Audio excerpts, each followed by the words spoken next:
Rome dazzled the ancient world with its temples, markets, and endless crowds. Yet beneath all the noise and celebration hid a quiet truth that most citizens tried not to think about. Every street was built beside a threat that never slept. Imagine pausing outside a tavern at night, hearing laughter spill into the alley while the warm glow of lamps flickers behind thin wooden walls. Nothing seems dangerous. Yet within those walls are oils, fabrics, and dry beams waiting for the smallest spark. In Rome, fire did not warn its victims. It claimed them before they understood what was happening. For generations, Romans accepted this danger as part of city life. But acceptance did not protect them. As the population swelled and buildings climbed higher, the balance between comfort and catastrophe grew thinner each year. Fires struck with such regularity that people whispered about omens and curses, searching for meaning in the ruins left behind. They knew the city's beauty came with a cost, but few realized how deeply others might exploit that cost for power and profit. Before we continue, make sure to smash both the like and hype buttons and subscribe to our channel for more ominous history videos. We greatly appreciate your support. 1st century BC Marcus Crassus Private Fire Brigade. Marcus Licinius Crassus built his fortune on other people's misfortune. Known as one of the richest men Rome ever produced, he gathered a private team of about 500 builders and made them wait for opportunities. When flames erupted near the Palatine Hill or the Forum district, Crassus rushed in, not with help, but with an offer. He would stand before the terrified owner and calmly ask to purchase the property for a tiny fraction of its true value. The building might still be standing, but smoke and fire left no time to argue. Accept the deal or watch everything you own turn to ash. The moment the owner surrendered, Crassus gave the order for his team to fight the fire. They pulled down burning beams, soaked walls with water, and saved what they could. Plutarch recorded how often these operations ended with Crassus owning yet another block of Roman real estate. People feared him, but they needed him. Every new blaze meant fresh profit. Every crisis gave him another chance to grow stronger. Firefighting became less about safety and more about leverage. Crassus proved that in Rome, even flames had a price tag. Year 6 AD Augustus creates the Vigiles of Rome. By the time Augustus ruled, citizens demanded something more than private tycoons controlling emergencies. In the year 6 AD, the emperor created the Vigiles, a citywide firefighting and night watch force, unlike anything Rome had ever seen. He divided the urban sprawl into 14 regions and stationed 7 cohorts to guard them. Their bases, called excubatoria, were planted in busy, high-risk areas like Trans-Tiberum across the Tiber River and near the Circus Maximus, where crowds and workshops made disasters common. A commander known as the Prefectus Vigilum oversaw this new public service that was meant to protect all Romans. The Vigiles carried tools designed for quick action, tubes for pumping water, hooks for tearing down walls before flames could jump, and heavy blankets soaked in water to smother sparks in tight places. They patrolled after dark to prevent crime and catch early signs of fire. For a moment, Rome looked safer. Augustus hoped the city would rely on state power instead of a ruthless billionaire. But the Vigiles were people with families, ambitions, and fears. And in a city where every building could become a bargaining chip, temptation walked every night shift. Inside the Roman Vigiles' night watch, a Vigiles lived his life walking through shadows. Each night he moved through twisting alleys where the streets narrowed into cracks between buildings.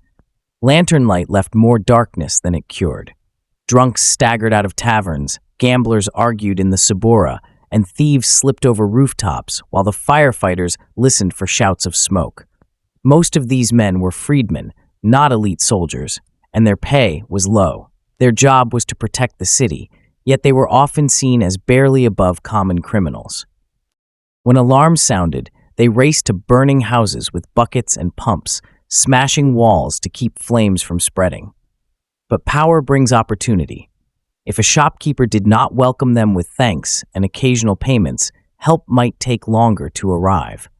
The same men trusted to save lives could easily hint that disaster would strike again if they were not appreciated. Fire may have been the enemy, but sometimes survivors feared the rescuers just as much. Subura slums, fires, and street gangs. No place tested this more than the Subura, Rome's notorious slum wedged between the Esquiline and Viminal hills. Packed with brothels, workshops, and taverns, it lived and breathed chaos.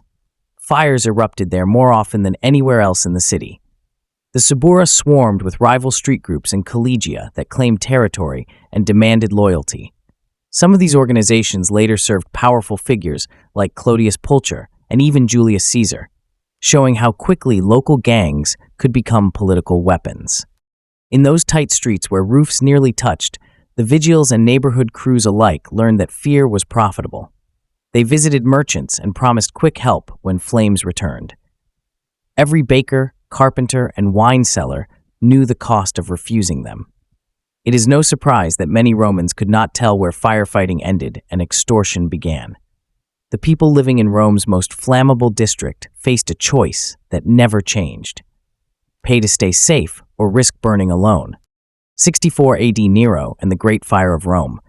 In the summer of 64 AD, Rome experienced a nightmare unlike anything before. Flames burst to life near the Circus Maximus, and a roaring firestorm swept across the city for days. Ancient historian Tacitus described people blocked from saving their homes by men claiming they had orders to keep the fire moving. Even the Vigiles seemed unable to control the destruction as the blaze swallowed the Palatine Hill and reached as far as the Esquiline. The Emperor Nero became the central figure in the aftermath, surrounded by rumors and blame as the old neighborhoods lay buried in smoke and rubble. This great fire changed everything. New laws demanded better building materials, wider streets, and more organized fire response. The city rebuilt using stone and concrete to prevent another catastrophe at the same scale.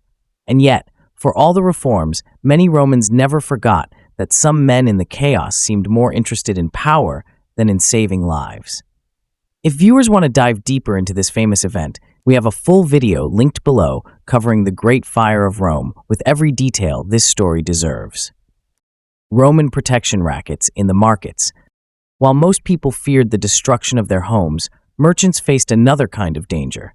The Forum Boarium, Rome's major cattle market near the Tiber River, was packed with wooden stalls, hay, oil, and goods that caught fire easily. Porters and worker groups roamed the area, offering protection and faster help during emergencies.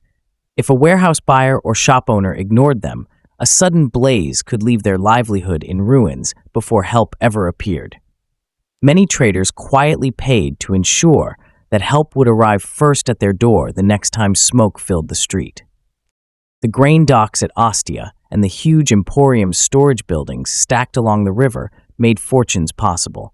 They also made corruption irresistible. A fire brigade might claim certain docks as their territory and insist on contributions from local merchants. In a world where one disaster could erase a fortune overnight, subtle threats were extremely effective.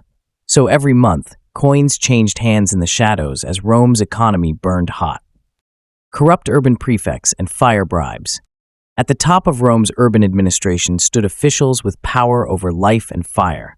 The Prefectus Urbi commanded policing, the Prefectus Annonae oversaw grain supply, and the Prefectus Vigilum led the firefighting forces themselves. Such authority over both food and flames made corruption almost impossible to eliminate. Some commanders assigned their men to wealthy districts in exchange for extra payments, or allowed extortion to continue in poorer neighborhoods without interference. Emperors like Domitian and Septimius Severus attempted to stop the worst abuses, but complaints appear again in Roman writings and inscriptions. When a group that can save you also controls whether help arrives late, bribery becomes almost standard. For many citizens, it felt like two dangers walked the streets each night. One was fire, the other was the people who claimed to fight it. Fire brigades in Ostia and the provinces. Rome was not alone. Large cities across the empire copied the model of the Vigiles, hoping to prevent disasters and protect commerce. Ostia, the great port at the mouth of the Tiber, organized its own teams to watch over warehouses and ships filled with goods from across the world. In Pompeii, inscriptions mention collegia of firefighters who stepped in whenever flames threatened to consume the tightly packed homes and markets of that smaller but lively city. In the East, major centers like Antioch and Alexandria relied on local elites to maintain fire brigades. These were supposed to bring safety, but they also brought influence. Funding a firefighting unit earned respect and political support. Some brigades became loyal to wealthy patrons rather than the public. Rome may have invented the system, but the empire spread its opportunities for both heroism and exploitation to every corner under Roman control. Legacy of Roman fire brigades and rackets. Rome's story of firefighting is both a tale of innovation and of danger disguised as help. The Vigiles became one of the earliest examples of urban emergency services, influencing how later medieval and modern cities built their own fire departments and night watches. Their work saved lives, rebuilt communities, and taught governments the responsibility of protecting citizens from everyday threats. Yet the city also proved something darker. When people depend on others for safety, those others can take advantage of fear. Marcus Crassus showed how fires could build empires. Rogue Vigiles hinted at what happens when a rescuer learns how profitable disaster can be. Even today, criminal groups around the world still use the same old tactic: make people afraid, then sell them relief. The tension between real protection and profitable protection first burned hot in ancient Rome, and its embers have never fully gone out. If you made it this far, thanks for watching, and make sure to smash both the like and hype buttons and subscribe to our channel for more ominous history videos. We greatly appreciate your support. See you in the next video.